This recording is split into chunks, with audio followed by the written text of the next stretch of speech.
Hello, everyone. Thank you for keeping me company again here on my podcast and my YouTube channel. Today, we're going to talk about happiness again. As you remember, few episodes ago, that's what we talked about. But the guest today has a very different view from the last guest that I had on happiness and how to reframe your life. Today, we're going to talk to Srikumar Rao. We're going to call him Dr. Rao just for simple, to keep it simple. But I have to say, Dr. Rao, I'm so happy you're here with us. I came across Dr. Rao when I was searching about happiness because, as you know, you're my audience, my dear listeners. I'm always searching for people who have a message of hope, and that's what he's going to bring into today, into this conversation. I'm so glad he's here because even for me, Dr. Rao, some of the things that we're going to talk about are a mental model, how to reframe your life, how to look at the way you view life and change your perspective on how you deal with that and how you see your relationships too, because that's what it always impacts directly. I've even now, even me, I'm already doing that myself. I'm applying some of your concepts. They're beautiful. It's a beautiful message. So without further ado, let's start. Thank you so much for saying yes to my audience. My pleasure entirely, Paula. And I'm looking forward to this conversation. Yes, and before I ask you the first question, we were previously being introduced to each other, and he was telling me how he's had a few cases, if you could talk about that, Dr. Rao, of people who actually were thinking about attempting suicide, but they came across either his message, I saw the TED Talk too, and some of his videos online, the books he writes, and they actually changed their minds. Can you tell us about that? Oh, certainly. These are not things that I know firsthand, but they were narrated to me by people who knew. And one person, for example, who was the CEO of a company, and he wanted to have me talk. And I asked him, "How do you know about me?" And he said, "Well, I learned about it from my chief marketing officer." And he was passing through a bad patch in his life, and he had decided to end it all. And he was passing a Mm. bookstore, and somehow he picked up your book and he started reading it. And Mm. that was the beginning of his journey to put himself back together again. Wow. And he never committed suicide. Then there have been a couple of people who listened to my TED talk, apparently, and they were also on the verge of committing suicide. Or when I say on the verge, I mean, let's do it now. And they Mhm. refrained after listening to my TED talk. Wow. So I I think there can have been understand. about 5 or 6 cases at Uh-huh. least of people who've told Yeah. me that. And I understand that because one of the things that really touched me, Dr. Rao, was some people, sometimes for some of these episodes, it takes me weeks to decide whether or not I should invite someone. I read their books, I listen to their talks, I watch the video. Sometimes I go, no, I don't think that it applies. But yours, after just a few minutes, you just pass on this message of hope, of serenity, and it's just so authentic. You are one of those rare people that you look at and you go, wow, he means it. That's how he lives his life.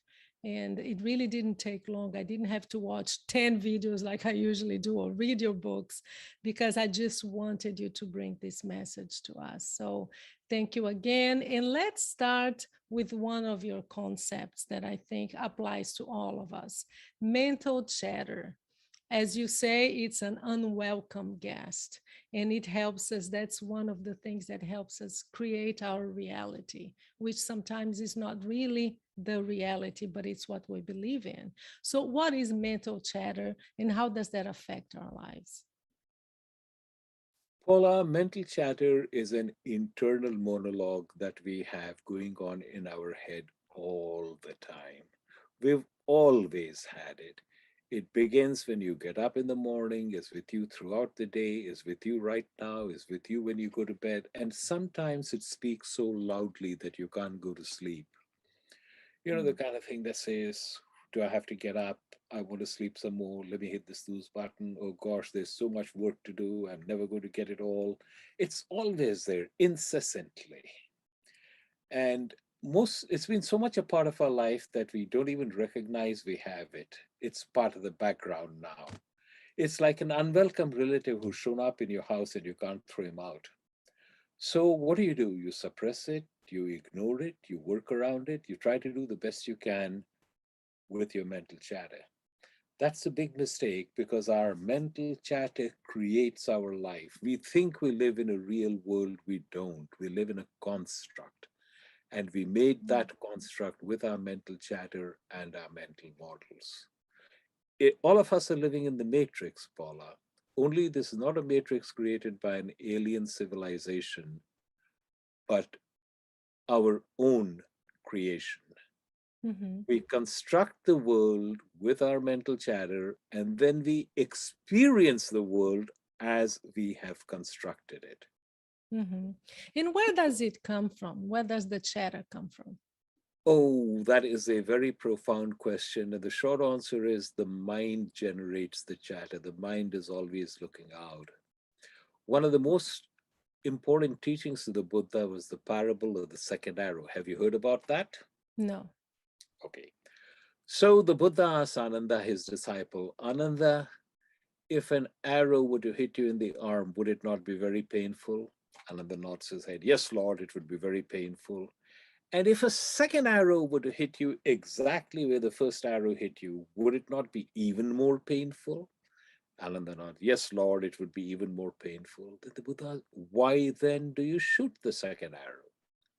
Now that needs a little elaboration. So let me tell you a story. There was a mother, she was a good mother, and her son grew up and he turned 16. He got his provisional driver's license. And one day he comes up to his mom and says, hey, mom, I'm getting together with a group of friends. I need to take the car.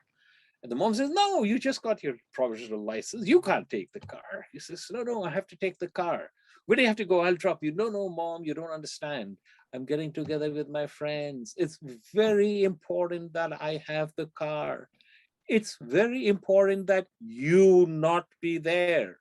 So the mom said, okay, if I'm not there, I'm not there. There's Uber, there's Lyft. No, no, mom, you don't understand. I have to have the car. Don't you understand? I have to have the car.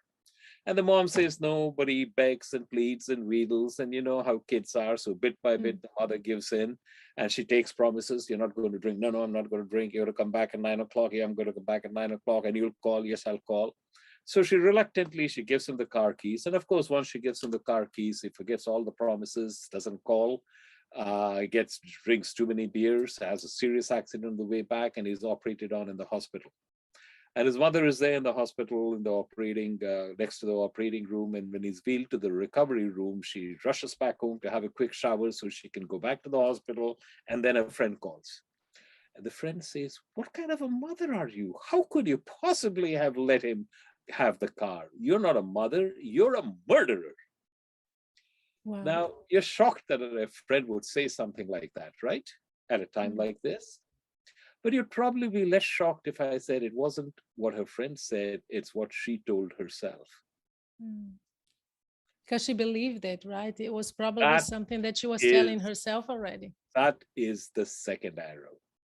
And the important thing about the second arrow, Paula, is the second arrow is always delivered by means of mental chatter.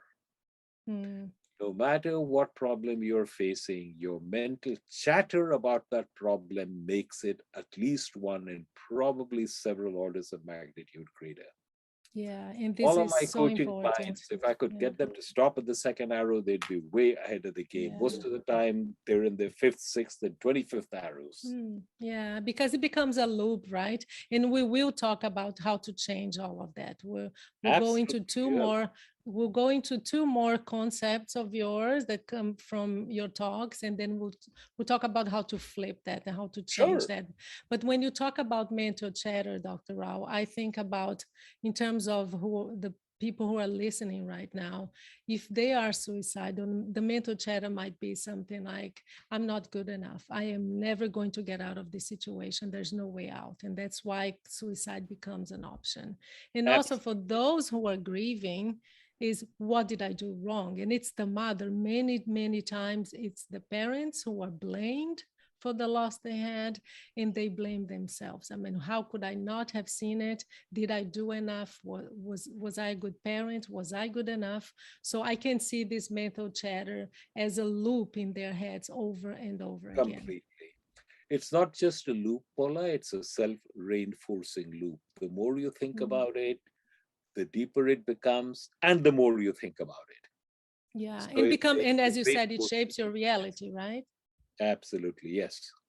Mhm. Okay, let's talk about the second concept. It's mental models. And one of the things you say about them is that we are not aware of them. So, can you bring awareness what mental models are? Sure. A mental model, Paula, is a notion you have that this is the way the world works.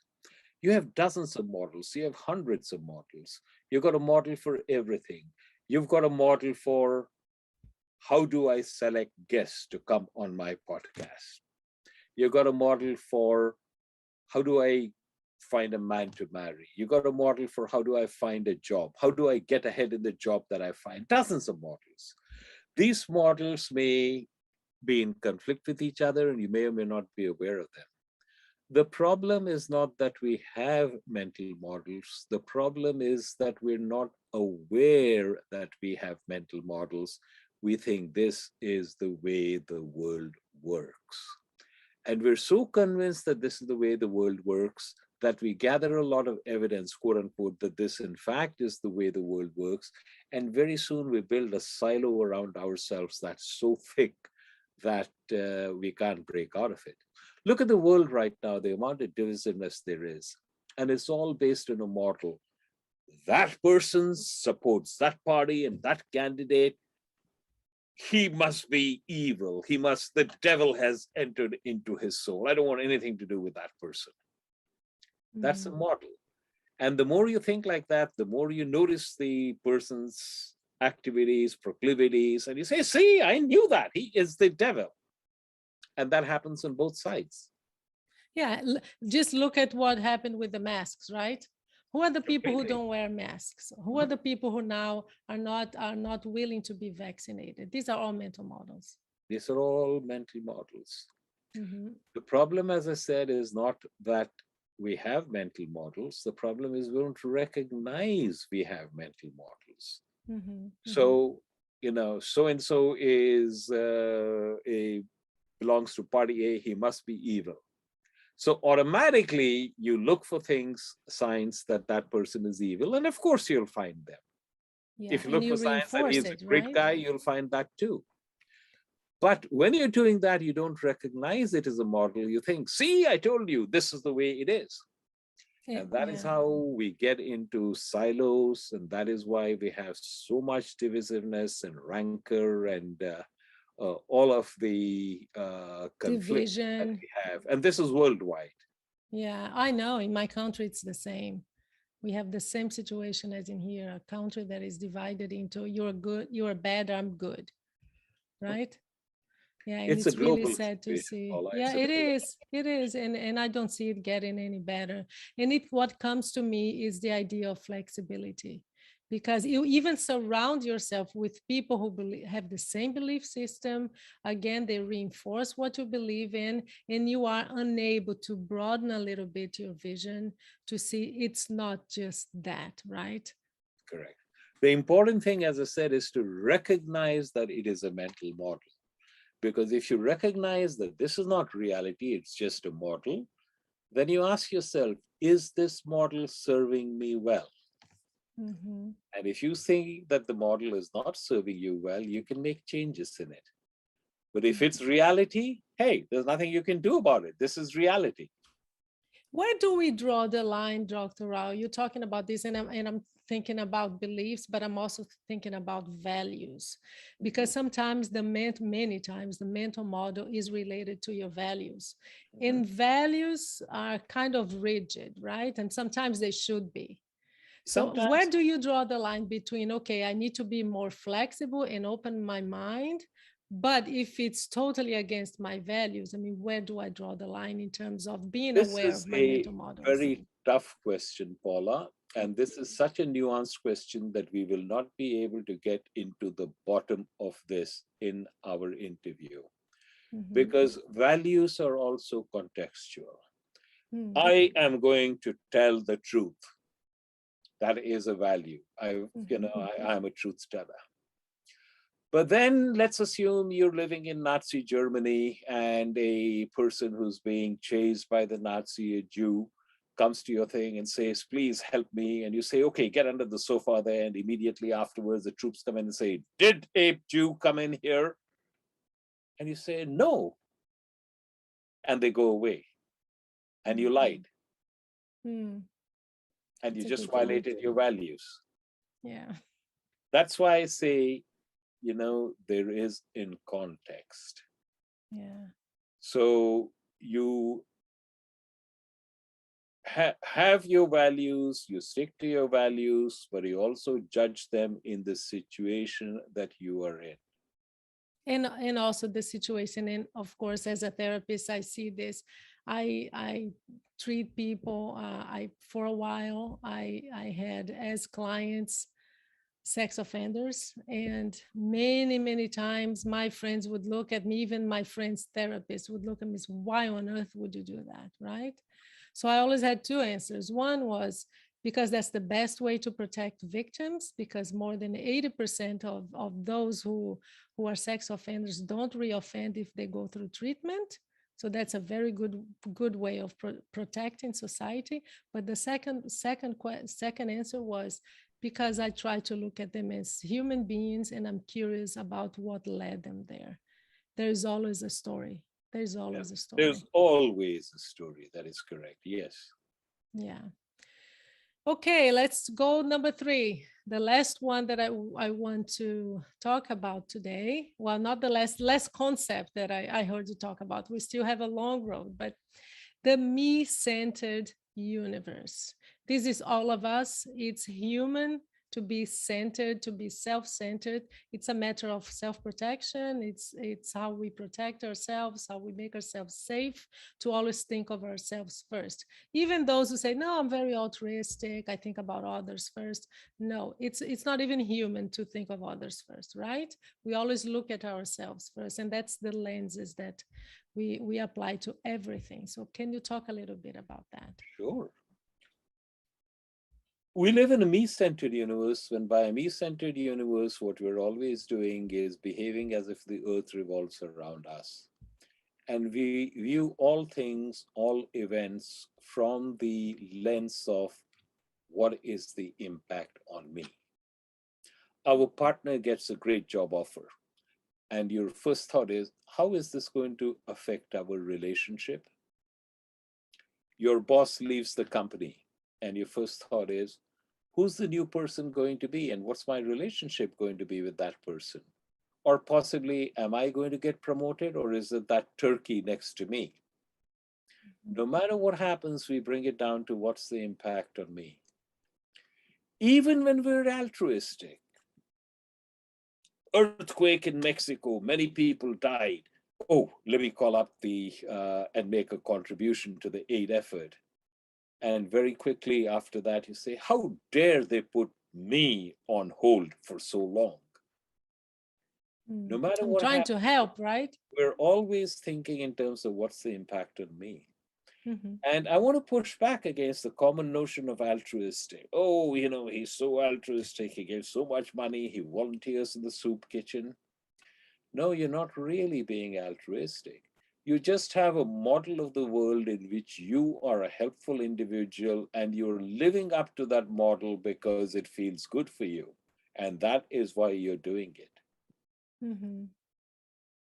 That And is such a long conversation, isn't it? I We know it's a won't go very we long won't go conversation. there in a lot of details, but it's a great conversation to have. It's Yeah. a very, very great conversation. And philanthropy, much of what we call philanthropy, is Mhm. actually a enhanced ego gratification. I have all the money that I can need, so it gives me more pleasure to have a building with my name on it than $500 million. Yeah. Yeah. So even in that, there is a lot of me centeredness floating around. Yes, and I see this a lot here too. The other day, I read it was, I think it was New York Times. There was a story, I won't mention the name, but of this very rich person and how she is now, I think, the person who gave more individually more money in the history of mankind. And I was reading about this. Wow, that is really great. But at the same time, here's a PR thing, right? Mm. There is a story on New York Times, and the whole world knows now how good she is. Mhm. A Yeah, lot of it is like that. yeah. And in my audience, when we talk about the me-centered universe, uh, those who are grieving, and we know how it works. I mean, grief takes, it erases everything else. It takes over your life, and it's all about your pain and your loss, and that's natural. We're not saying that's wrong, of course. That's natural. It's a natural thing. That's what we do as humans. We avoid pain and we don't know how to deal with it. Same thing with those who have suicidal ideation or suicidal thoughts or attempted before. Same thing, they are in pain, they're going through crisis, and they are so much into themselves. That's, in a way, that's what depression is, right? Depression. Absolutely. In fact, you took it right out of my mouth. We say, oh, my best friend died, my mother died, I'm grieving for them. No, you're not grieving for them. You're grieving for yourself. Mhm. You're grieving for, I should have done that, I could have done that, I would have there. What is life going to be like without them? You're not never grieving for them. You're always grieving for yourself. For your loss, right? For the Always. hole that leaves Yes. behind. And with my audience, many times, many times you feel guilty. So for the guilt that you feel, Mhm. even if it makes sense or not, that's another question. But guilt for the relationship you never had, then you don't have time to mend. That is absolutely correct. Yeah. And depression, Paula, first, I'm not a psychiatrist or a medical person in any way. So I'm not making a professional judgment, but I'm making a very informed statement based on many years of doing what I do. Depression is nothing but mental chatter which has run amok for so long that the person can no longer handle it. Yeah. Yeah. And it becomes a mental model, right? It It becomes becomes very it becomes the entrenched lenses together. through which you see the You world. see the world. Yeah, it makes sense. And you say that one of the, at least for this me-centered universe, one of the answers is to be other-centered, Correct. an other-centered person. So how does one do that? When you are me centered, Paula, you are always going to live a mediocre existence. That's just the way it is. In my courses and for my coaching clients, I have an exercise that I call the other centered universe exercise. Now, have you ever been in a situation where something happened? Let's say you were waiting in a line and the person next to you, it was a long line and not moving, but the person next to you was very jovial and he told jokes and he talked to you and you felt so good about it that you forgot it was a long line and you just had a ball. Or maybe you went to a department store to buy some clothes, and the salesperson told you, "Oh, Paula, you look really pretty in this dress. It becomes you." And you sense that he wasn't trying to sell that to you. He was just being sincere. But you had an interaction like that that made you feel good. Can you remember that? Yeah, I do. Everybody I can. remember. Yeah. So the exercise is you're going to go out and you're going to make someone's day. And you have to do that every day for the duration of the exercise, which is generally a week or a month. You go out and make somebody's day, and when you're making somebody's day, you're only doing it for the other person and not at all for you. So if you say, I did so much for him and he didn't even say thank you, you've just blown the spirit of the exercise. Because Okay. again, it's about you. It's about the The moment you say recognition he of didn't your say thank actions. you, it's your ego that's hurt, it's Yeah. you there. So I'll tell you a story. There was a senior entertainment executive who I was teaching at London Business School, and there was a senior entertainment executive who was commuting from Brussels to London just to take my course. And he was supposed to do the other-centered universe exercise, and he didn't do anything. And all of a sudden, on the train, he realized, hey, I didn't do the other-centered I'm universe going to exercise. do 10 times today. So basically, if you're coming from Brussels to London, you take the Channel, and he got off at the station, which is St. Pancras. And there were a group of students who had come from somewhere, and they were milling around. And they listened to the conversation. They wanted to go somewhere. They wanted to go to Bath, I think. I'm not sure. But trains are expensive in England, and they didn't know if they had enough money. So they were scrounging around, turning out their pockets and trying to see whether or not they had enough. And on a sudden impulse, he counted how many there were, and he went to the ticket counter and he bought tickets for all of them. And he Wow. told the clerk, "Hey, listen, these people are going to come to buy tickets, and when they do, give them the tickets and tell them it's paid for. And if it turns out that they're going to leave without coming, call them and tell them that here are the tickets for you." And he went to the exit and just stood around watching. So the students looked around and then finally decided, okay, we have enough money. And one of them went to buy the tickets, and the clerk gave them the tickets and told them what happened. And his face suddenly lit up. He couldn't believe it. Then he called all the others excited. Hey, come here, come here. We got the tickets, and everybody was puzzled. And then they laughed, and there was such, Joy. happiness Yeah. and enjoyment. And then he came to my class and he told the story, and he said, Professor Rao, I haven't felt this good in years. Yeah. Yeah. So when you're truly other-centered, you find that there is a joy that comes in you. And of course, people are very quick to pick that up, because I teach bright MBA students and say, Professor Rao, let me get this straight. You say that we become very joyous when we're other-centered. Yes. So it's really all about us, isn't it? Again, it comes back to us, right? And the short answer is, that's the beginning, the baby step. You begin by, being other-centered and you feel good. But after you do it long enough, you become a different person. And then you're no longer doing it because you want to feel good. You're doing it because that is the outward manifestation of the kind of person you have become. And Wow. that is when you will get the greatest benefit from this exercise. When Yeah. you're not being other-centered, quote unquote, because you're going to feel good, but because you've become the kind of person for whom that way of acting and behaving is Mhm. the norm.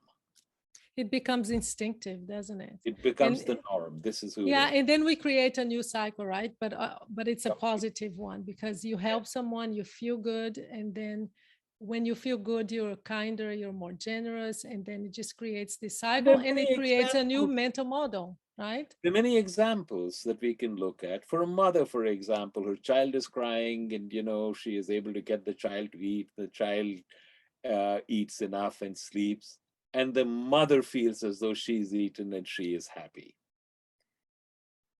That is the kind of thing I'm talking about. Mhm. So mental chatter, mental model, and me-centered universe. That's a recipe for disaster and for unhappiness. So let's Wow. go into the second part of our interview, and let's give them answers on how to change all of that. You already gave a very good example of the answer to that, but let's talk about change, because my audience, many times, they are so stuck in this mental model and this self-talk, negative all the time, telling them that they're guilty for the loss that they're experiencing, or the crisis they're going through. So there are so many. I could spend hours here talking about this mental chatter, but I want them to believe that they do have an opportunity to change. So can you talk about Yeah, that, I can give the you a idea very of powerful agency? exercise, a very simple exercise, but a Mhm. very powerful exercise. I call it the flashlight of awareness. Your awareness, Paula, is like a flashlight. What does a flashlight do? A flashlight lights up whatever you shine it on, correct? Hmm. Shine it on the wall, it lights up the wall. Shine it on the floor, it illuminates the floor. Shine it on the ceiling, it illuminates the ceiling. Mhm. Our awareness is like a flashlight, and I'm going to prove it to you right now. Take your flashlight of awareness and shine it upon the chair in which you are sitting right now. The moment you shine your flashlight of awareness on the chair in which you're sitting, you become aware of the pressure of your hips on the chair. You become aware of the fabric or the leather pressing against the back of your thighs. Is that correct? Mm-hmm. 30 seconds ago, you were not aware of any of this, but now you're aware of it. Why? Because you shone the flashlight of your awareness on it. Mm-hmm. Yeah, it gave it So, direction. so as I mentioned, our awareness is like a flashlight. And where do we shine this flashlight on? We shine it on our problems, on the things that we think are wrong in our lives. Not the things that are wrong in our lives, but the things that we think are wrong in our lives. Mm-hmm. Oh, I've suffered a loss. This is so terrible. I'm going to be lonely. I'm going to have dinner alone. We had these I'll grand never be happy again. now. And that you spend all your time shining your flashlight of your awareness on that. But at the same time, every one of us is incredibly privileged. Do you have to bother about whether you're going to have dinner tonight? Do you have a roof over your head? Do you have a bed to sleep in? Any one of these is a big deal in much of the world, correct? Mm-hmm. So when I talk like that, you say, yes, I'm incredibly privileged. But you don't feel incredibly privileged. You feel put upon and stressed out. And that is because of where you shine your flashlight of awareness of. You shine the flashlight of your awareness on the things which you think are wrong in your life. Change that around. Shine the flashlight of your awareness on the many things that are great in your life Mm-hmm. and Mm-hmm. keep it there. And When you even do when that, it's hard. Oh, you will mhm. find that gradually the feeling of appreciation and gratitude comes up. When you get up in the morning, don't go immediately to the place of, oh my God, there's so much to do and I don't have time to do it all. Shine the flashlight of your awareness on the many blessings that are part of your life. As you go through the day, keep bringing that feeling of gratitude up, wallow in it, marinate in it, bathe in it, shower in it. It is my hope that you and everybody on this call who hears this call will be in a situation where their default emotional domain is that of appreciation and gratitude. Mhm. And the reason for that, Paula, is very simple. When you're in the domain of appreciation and gratitude, you're not angry, you're not nervous, you're not anxious, you're not fearful. The two cannot coexist. And when you're in the domain of appreciation, gratitude, you are certainly never going to think of taking your life. Mhm. Yeah, and that's yeah. I remember when I listened to you talk about this, and there was an audience, and you said, "I'm sure that everybody here, most of you live in your heads." And gratitude is not about, okay, I'm going to. We have this thing of journaling, right? Journal gratitude. So write it down. Okay, I'm just gonna get this out of the way. 3 things that I'm grateful for. Close your diary and go on with your life. No, it's not about. It's not in your head. You have to actually feel it. Experience. And That as is you correct. say that, it's like the other example that you had. When you shine the light and you start exercising, for example, altruism, but here's gratitude or appreciation, it becomes second nature, right? Yes, Yeah, and correct. that's how your life is slowly starts to change. And you don't have to have a huge list, right? I had a client once that I talked to her. She was very much in this negative and seeing all the problems with the kids, with the husband, I mean, everything was negative. And one of the things I asked her to do was every day I wanted to write 2 or 3 things. And believe me, you'll find it. Things that you did that you are proud of and that you're grateful that you did that day. It can be a meal for your family. It can be a 2-minute exercise that you finally found the time to do. But 2 or 3 every day. So Paula, 2 or 3, that's a lot. It's not, believe me, you'll find 2 or 3 things. And she came back 1 week later and she said, Paula, it changed everything. I just had no idea how many things. My list is way longer than 2 or 3 things. And she That, actually asked her kids to do the same. mhm. Absolutely, yes. It's the flashlight, right? And once you The start, it flashlight of becomes. awareness. Pick where you shine it on. Mhm. Last thing, Dr. Rao, I want to talk about, because I think this is another one of those things that stay in your mind all the time. We don't realize, we don't have awareness that we do it, but most of these mental models, the mental chatter, our attitudes, how we relate to people, it has to do with our illusion of control. That's what we're trying to do. We're trying to control our lives, and look at what COVID did to us, right? It Exactly. actually exposed the reality and make it very Mhm. visible for all of us that there's no control, absolutely Yes, none. And that's why so many of us were completely lost. So let's talk about that. sure. In fact, in many ways, I think the COVID was a blessing, Paula, because it brought home to us very forcibly we don't have control. When I talk about control and you make your effort, most people say, yeah, I understand, I don't have control.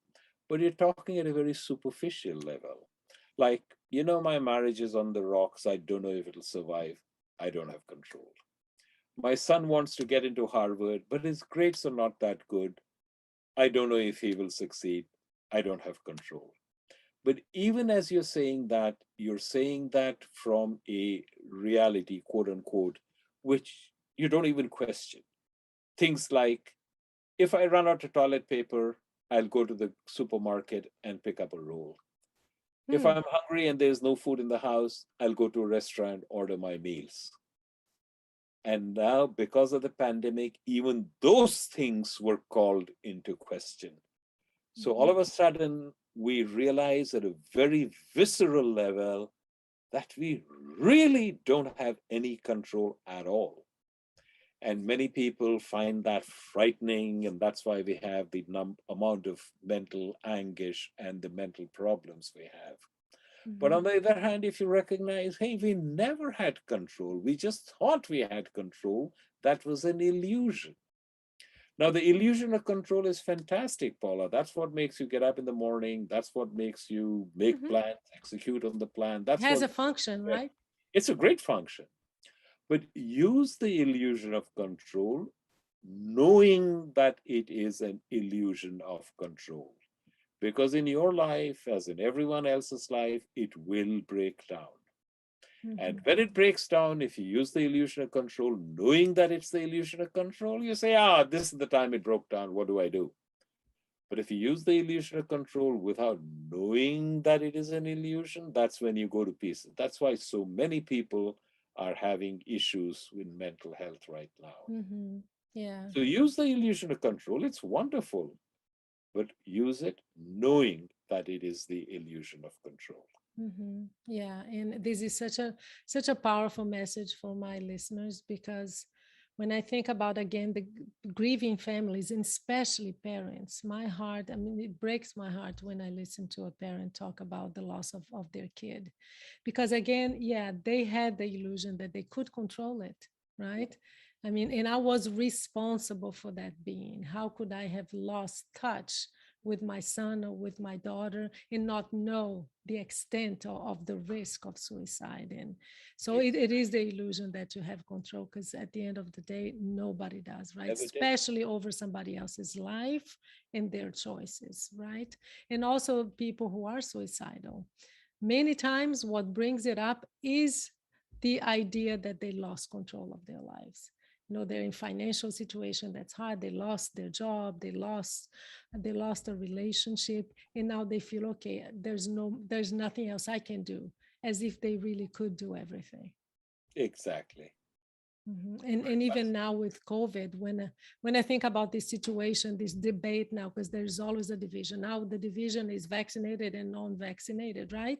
Because Mhm. the moment I get vaccinated, again, I gain the control, right? But then there are these other people, the other side of society, and they're taking the control out of me because I did my part, and now And they're you did controlling. not do your Yeah, part. and they're controlling it, Rao. But you know what? That's what Dr. Rao just said. I'm sorry. There you don't. You just don't have control. Correct. Okay, to end, Dr. Rao, I want you to talk about this new mental model that I love. It's a story, but I'm sure you can summarize it. It's the Good thing, bad thing, who knows?